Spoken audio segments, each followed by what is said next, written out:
All right. Hello, guys. Welcome. We are live on YouTube. I believe everything is up and is working fine. So welcome to my live show. This is the first of many that I will be doing. I'm planning on doing these every Saturday at 1 p.m. As long as I can. Obviously, I travel a lot and stuff like that, so sometimes the times may change, but for right now, I've got it on the calendar for 1 p.m. at Saturday. So welcome, guys, to the live chat. I'm going to be on here with you guys for probably about an hour or so, and we're going to be discussing various topics. And today, I wanted to dive right in with a topic that always gets asked, and that is, what cameras do I use? Why do I use those cameras? What cameras you guys are using, and what cameras you should get. So before we get into that, I will introduce myself to you guys who may not know me. I am Bart Johnson. I am a cinematographer and YouTuber based in the Washington, D.C. area, and this is what I do. So I'm going to share with you guys a little bit today about the cameras that I use, that I've been using, and what I think about some of the new cameras that are coming out, and maybe have some discussion with you guys about what cameras you use and what cameras you'd like to use and are of interest to you.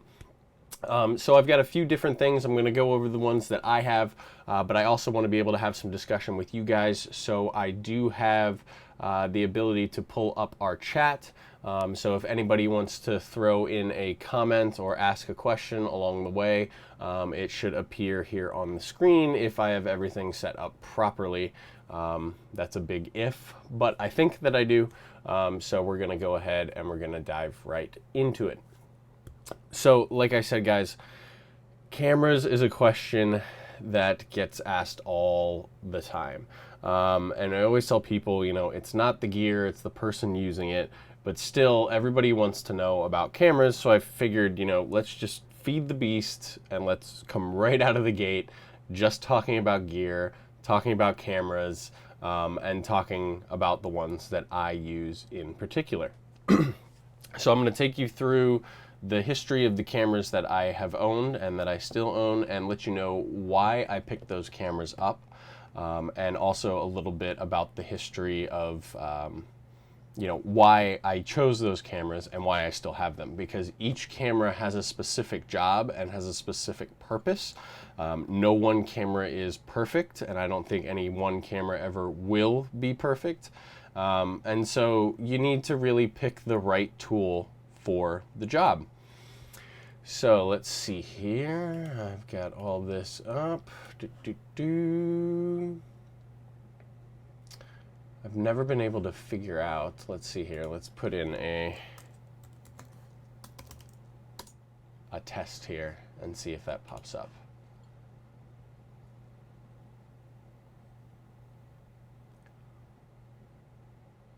Oh, I'm sorry for the dead air here. I guess not. Okay, well, then we're going to go ahead and we're going to dive right into it. Maybe I can do this. Sorry, guys, just getting everything set up here. Copy website address, chat window, properties.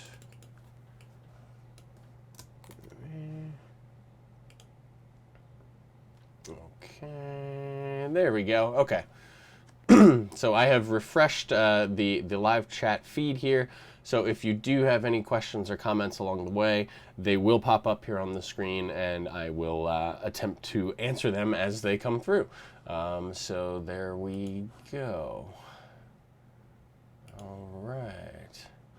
Hey, Devin, how you doing, buddy? Thank you for letting me know the test is good. I have been having some bitrate streaming issues, so hopefully this stream doesn't get too choppy. But keep in mind that this is one of the first ones that I've done, so I'm working on it. I promise it'll get better. But anyway, so let's dive into the cameras.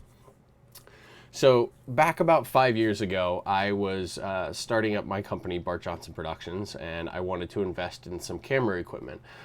So I researched around and looked at what cameras were out there and what were sort of in my budget range. And what it came down to is I needed something that I could shoot corporate videos with, because in my area, that's a lot of what the business was. I needed something that was sort of an all-in-one package, didn't require a lot of additional accessories to make it work. And I needed something that would give me professional looking images and professional sound. And so the very first camera that I got started with was this guy right here. So this is the Canon Xf 300. So there were two models of this camera. There was the Xf 300 and there was the Xf 305. Now, they were absolutely identical in every spec, except that the 305 had SDI and timecode and Genlock outputs. But 5 years ago when I was getting started, I didn't have anything SDI. I didn't think I had a need for SDI.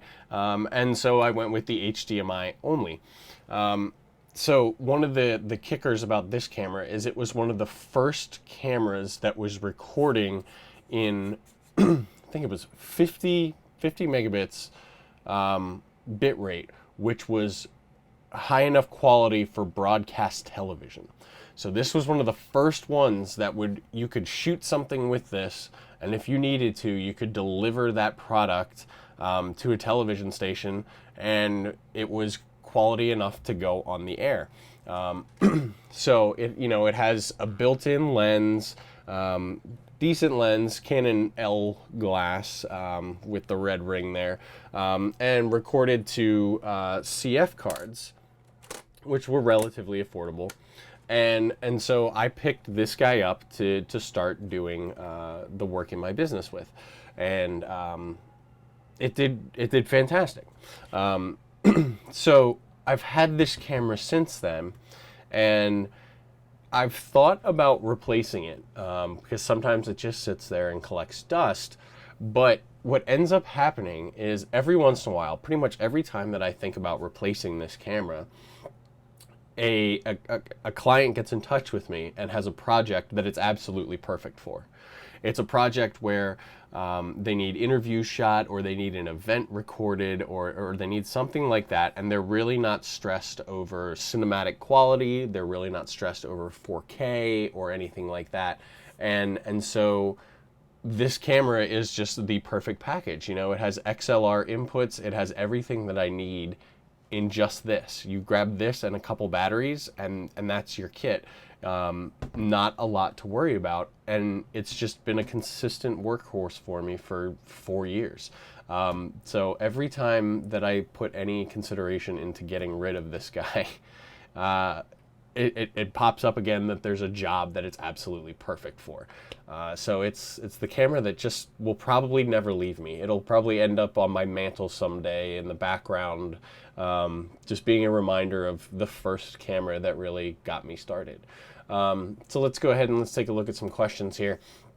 So Lee, hey Lee, we talked a little bit yesterday after Ron's live stream on Facebook.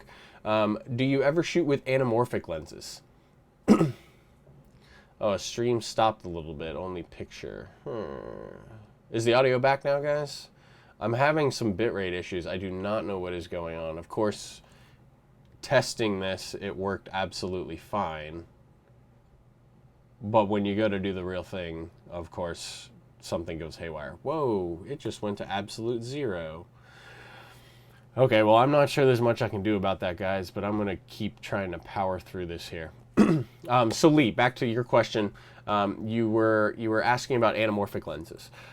So I have shot anamorphic only once, and it wasn't really an anamorphic lens necessarily.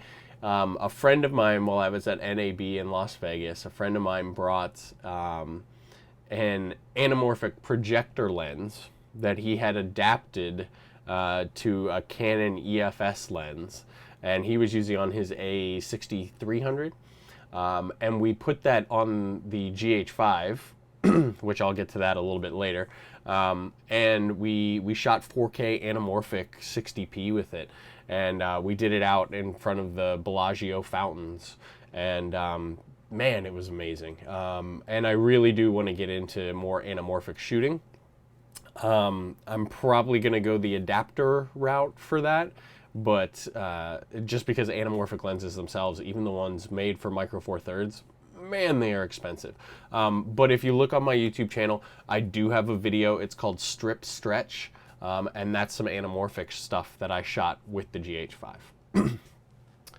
So we're going to move right along through the cameras here. And so I used this guy. I did tons of projects with it. My business was going well, and I was looking to invest in another camera. And this was around the time that DSLRs were starting to be a big thing. So a few years prior, the 5D Mark II had come out and sort of shaken everything up. It was, this is amazing that this can shoot video. And then, the 5D Mark III came out.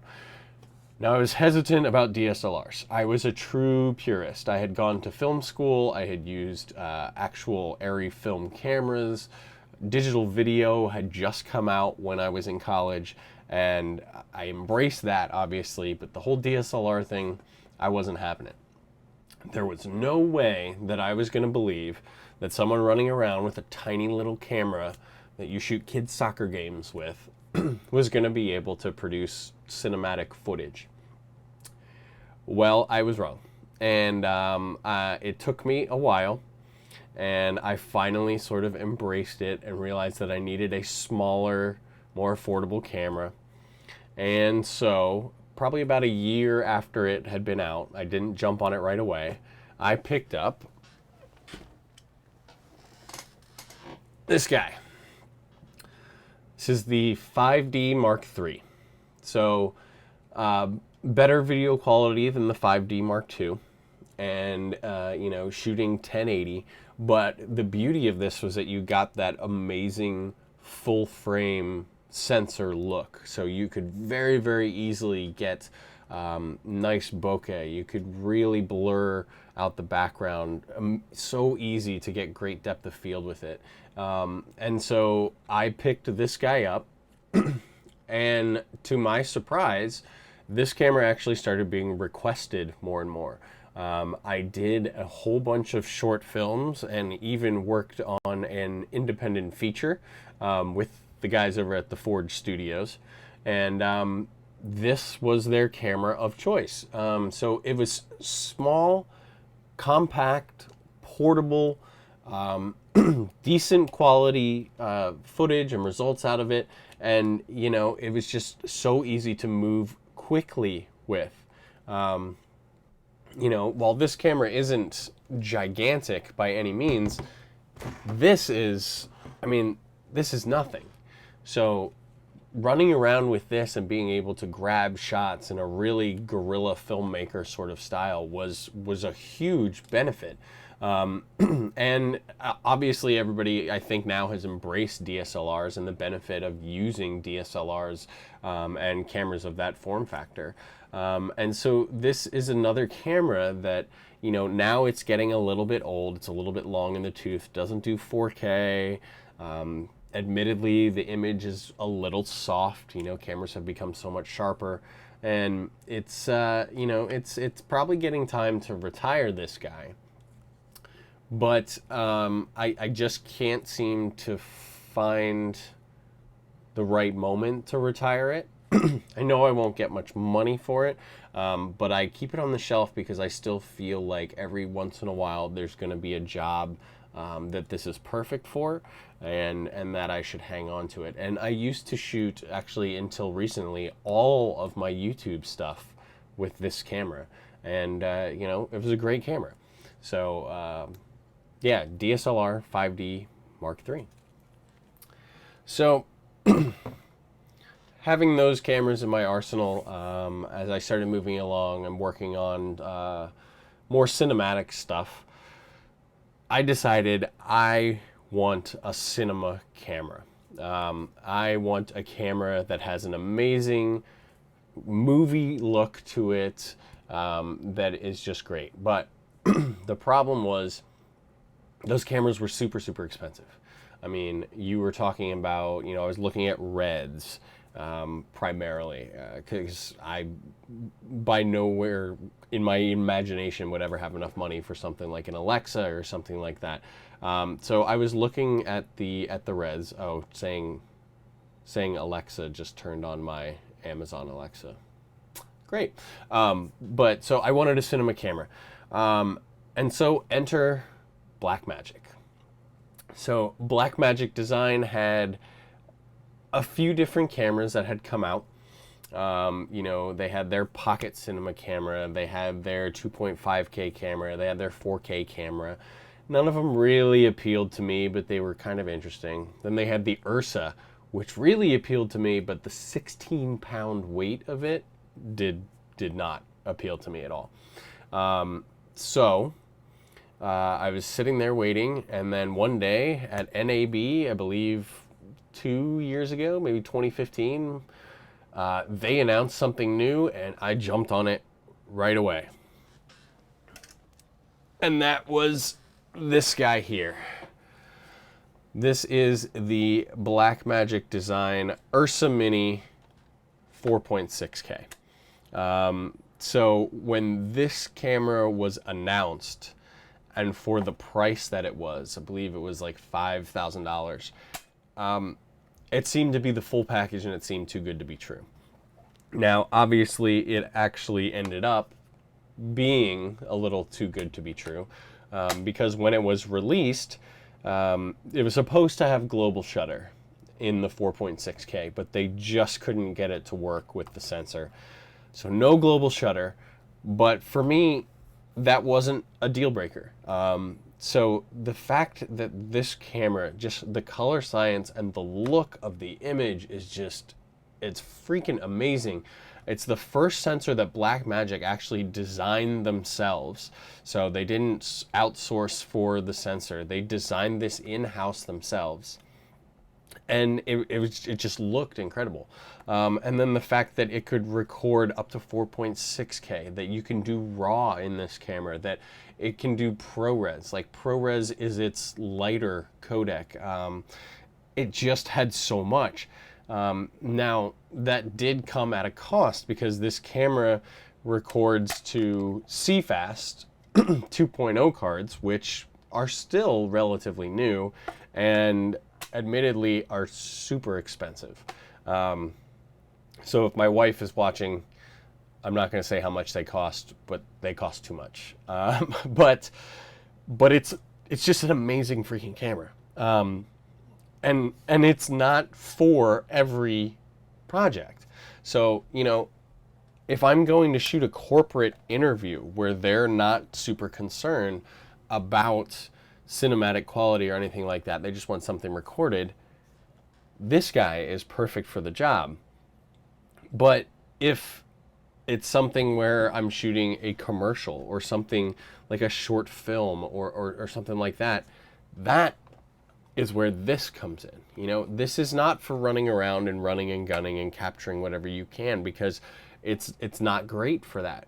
What it is fantastic for is a controlled set environment where you have multiple takes and where you can get everything set up.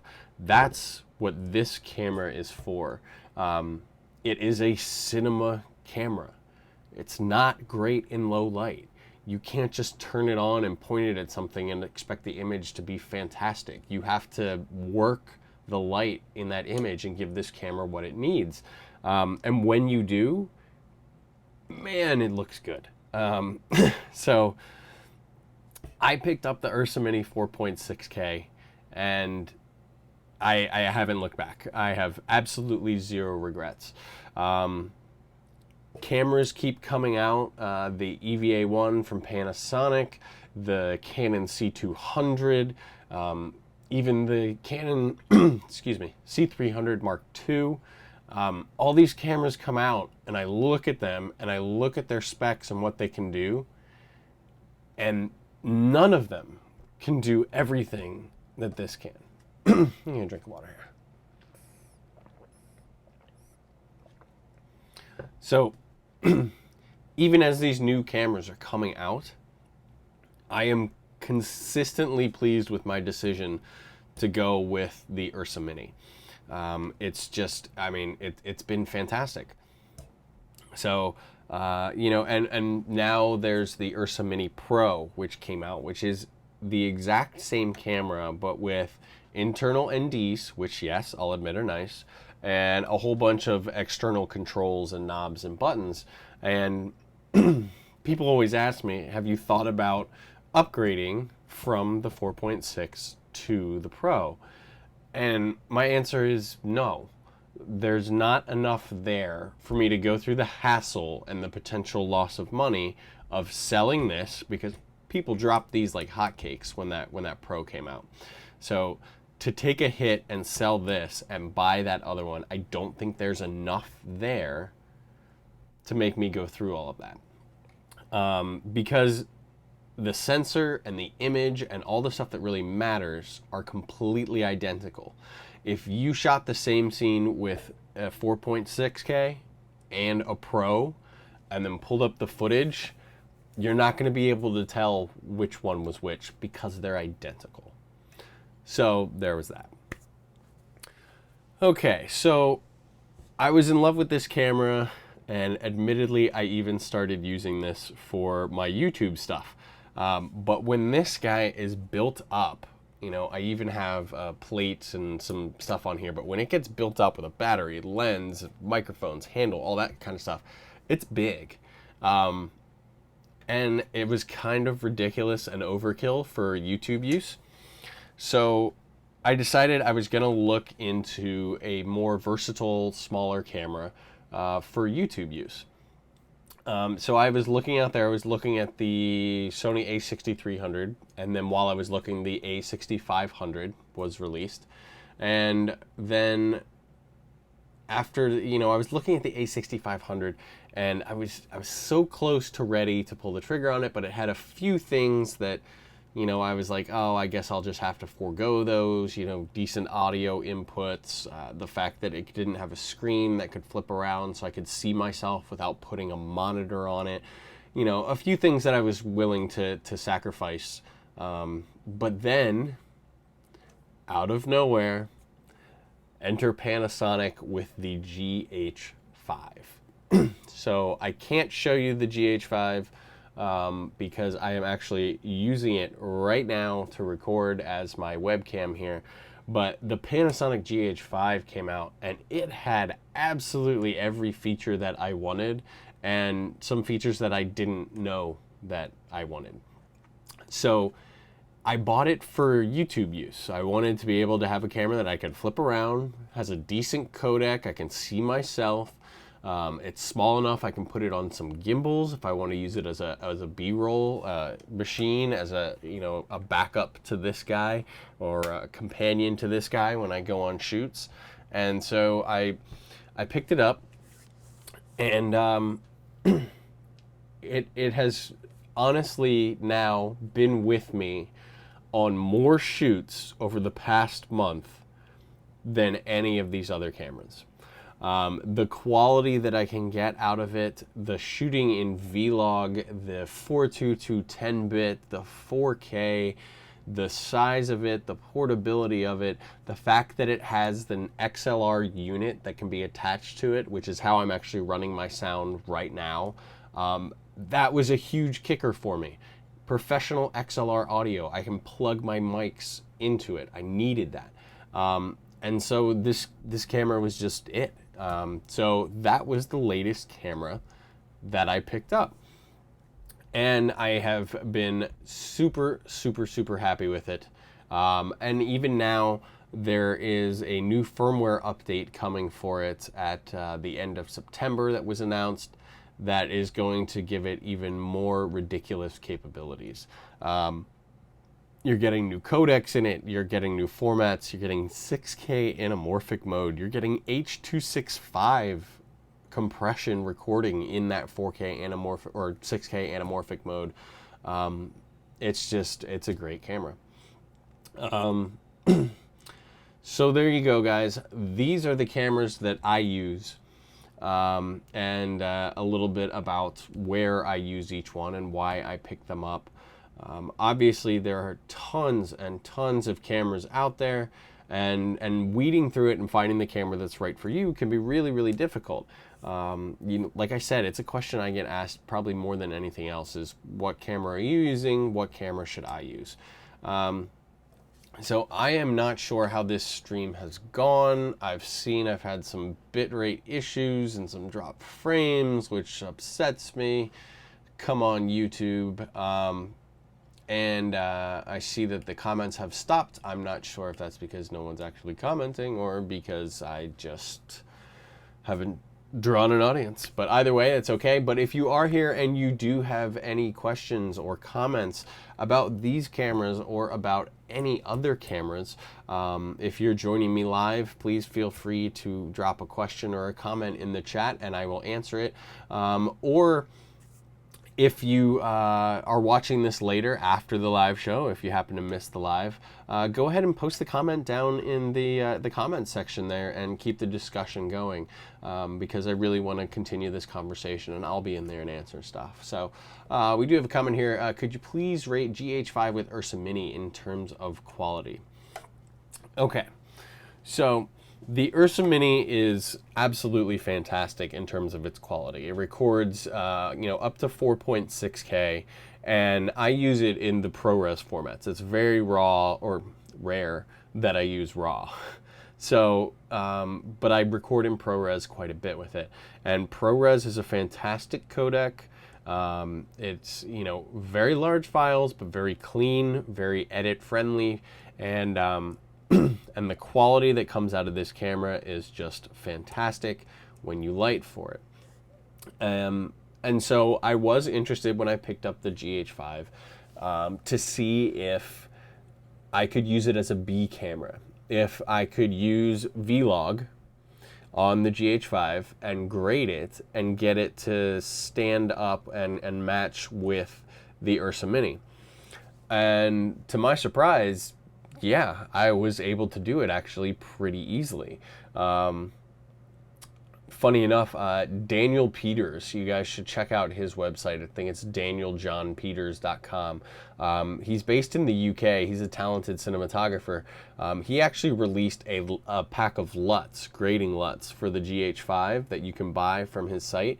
And one of the ones that he has in there actually is one that converts the look of Panasonic Gh5 Vlog to Blackmagic film, BMD film, which is basically the log format that these cameras shoot. So when you're grading, you basically start from the same point. So you can slap that on there and it makes that footage act as if it's Blackmagic film log. And so you can grade them and get them to match.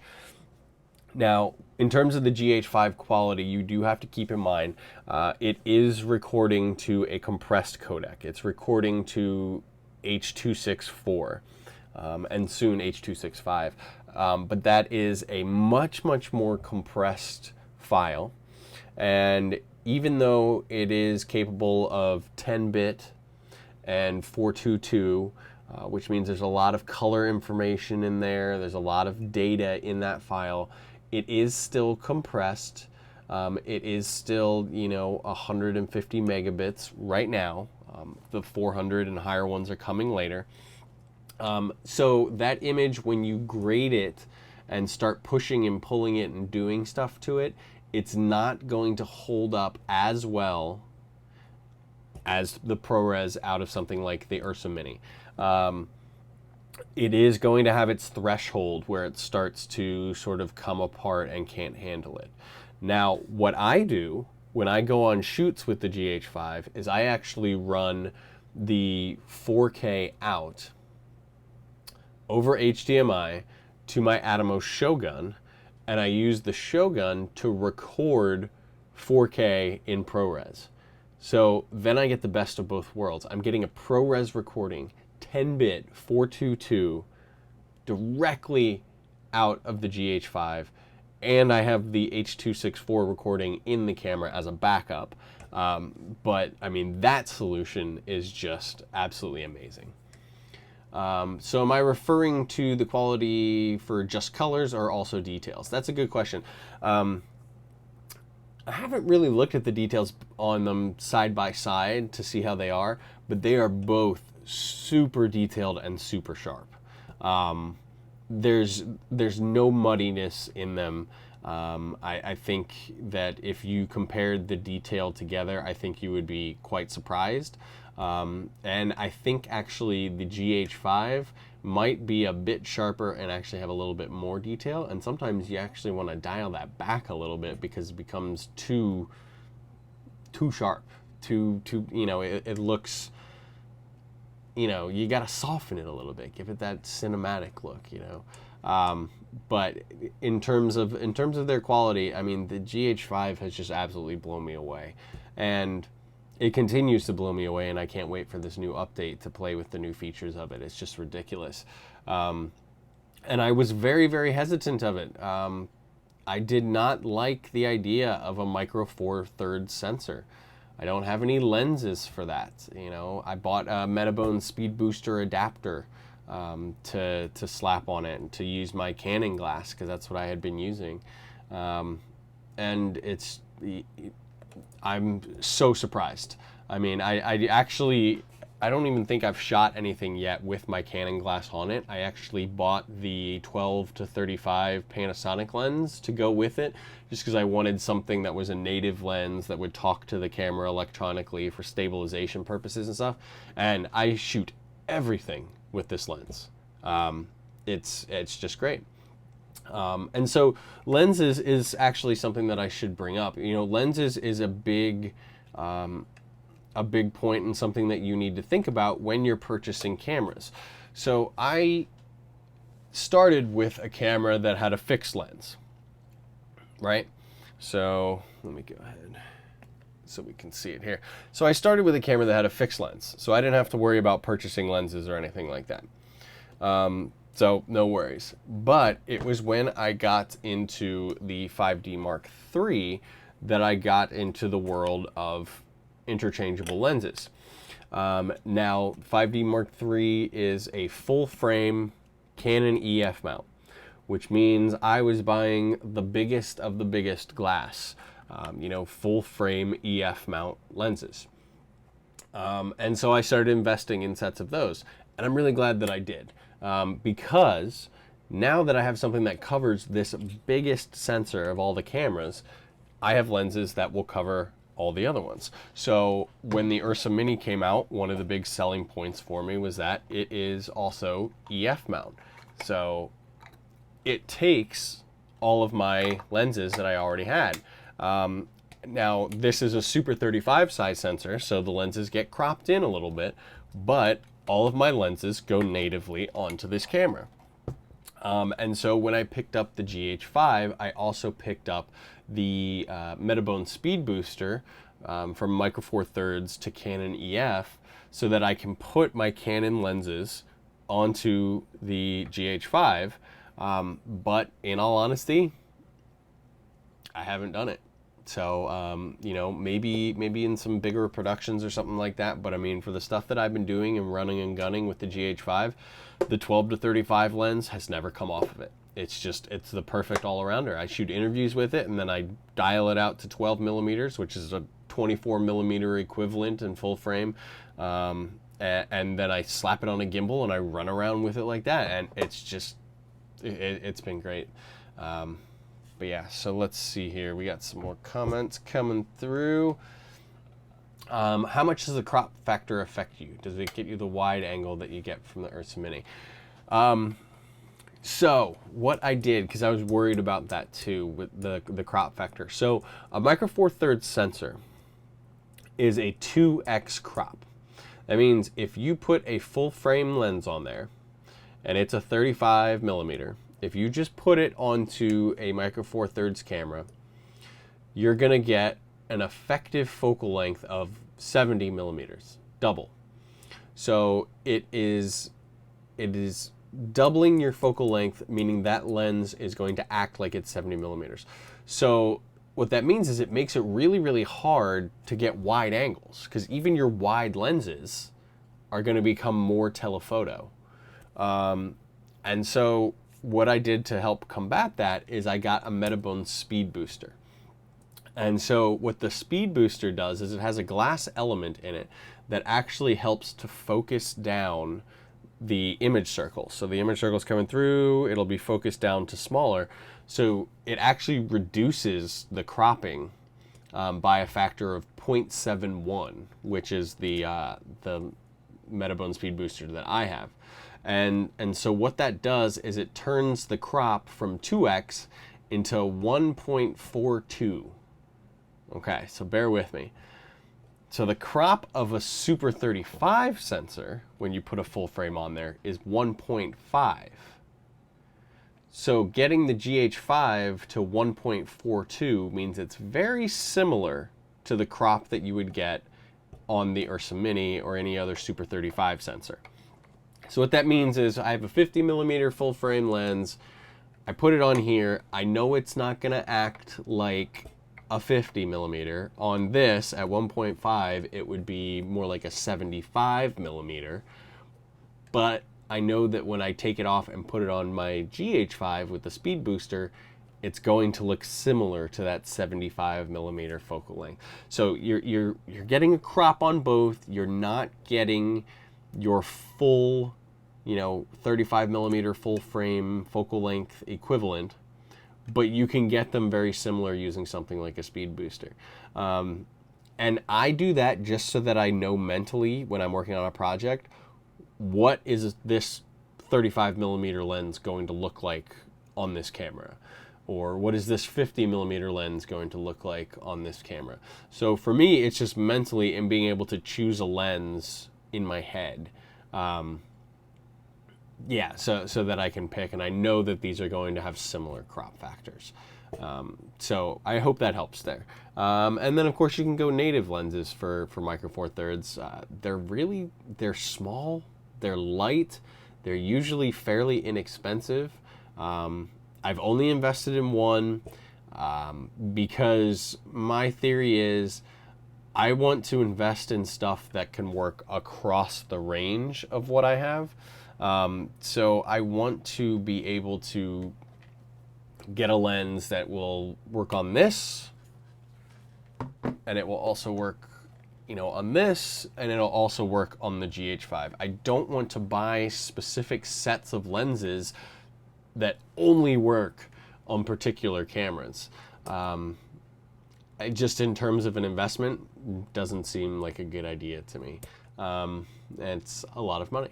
So, all right, guys. So once again, if you have any questions or comments, feel free to go ahead and pop them into the chat here. Otherwise, I am probably going to be wrapping this stream up here shortly. So those of you who are in here live, thank you very much for joining me, and I hope everything has been technically sound here. Looks like I've had a few drop frames and stuff, and I'm going to chase those bugs down, and we're going to get this show cleaned up and perfect. We'll get the hang of it. But yeah, if you guys have any questions about these cameras, probably not so much the XF 300, because let's be honest, she's a few years old, but about DSLRs, about cinema cameras like the Ursa Mini, or about mirrorless cameras like the new GH5. I know a lot of people are interested in the GH5. If anybody has any questions or comments about those, please feel free to pop them down in the comments below, and we can have a discussion about what cameras we use, why we use them, and what cameras we might be interested in. So like I said, guys, I'm going to start doing these live shows every single Saturday at 1 p.m. Eastern Time. So I encourage you to join me, hang out, chat, and discuss. And I already have next week's show lined up. We are going to be talking about 4K. Should you be shooting in 4K? So people always go back and forth about whether 4K is worth it. Is 4K something they should be investing in? Is 4K something they should be using? Are people even watching 4K? All of these things we will talk about. I'll talk about the pros, the cons of it, when you should use it, when it's not necessary, the cost of it, you know, going to a 4K workflow. So that will be next week on Saturday, 1 p.m. Eastern time, so make sure to join me. I did see we have another question coming in, so let's see here. Would like the Gh5 for photography too, but in my research, Gh5 is not even close to Canon. So, okay, for stills. So I am not really a stills guy, admittedly. So I have not used the Gh5 for stills. I've seen some people who have made some amazing photos using the Gh5, but at Panasonic knew that this was going to be used mainly for video, and they have really focused on video in it. When you're saying there, is it even close to the Canon Mark level? You know, I think you're probably referring to some of the Canon Pro bodies, you know, like the 5D Mark III. You know, with this full frame sensor, with Canon L glass, it's just the image quality of this for stills is going to be really, really tough to beat. And this is an older one. You know, now there's the Mark IV. There's the you know, there's the 5DS and the 5DSR. Those are very, very focused on video, or not on video, on photo, and man, are they good at what they do. Not for me, because they're not, you know, they're not for video so much, but for photo, they're great. But to answer your question directly, I do not know how the Gh5 compares apples to apples against Canon DSLRs for photography. Sorry about that. It's just not my field. But in terms of video, I'll come out and say it. Panasonic is kicking Canon's ass. I mean, actually everyone's kind of kicking Canon's ass, but Panasonic is crushing it. And while Sony is crushing it by releasing a ton of different capable cameras, Panasonic just released one. And they are focusing on that, and man, are they killing it. And I know they've got the EVA1 coming out that everyone is already drooling over, and I'm hoping that will be a success too. Not something I'm interested in, again, because I've got pretty much everything I need in this. But who knows? Who knows what the next one will be? Right now, I'm pretty set. I've got a camera for pretty much every job that I need.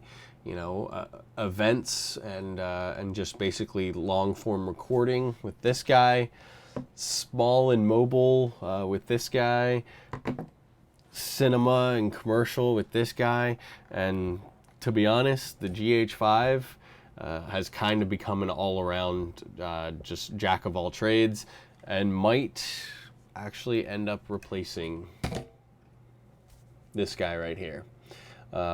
So who knows? This guy may go the way of eBay very soon, but we'll see. We'll see.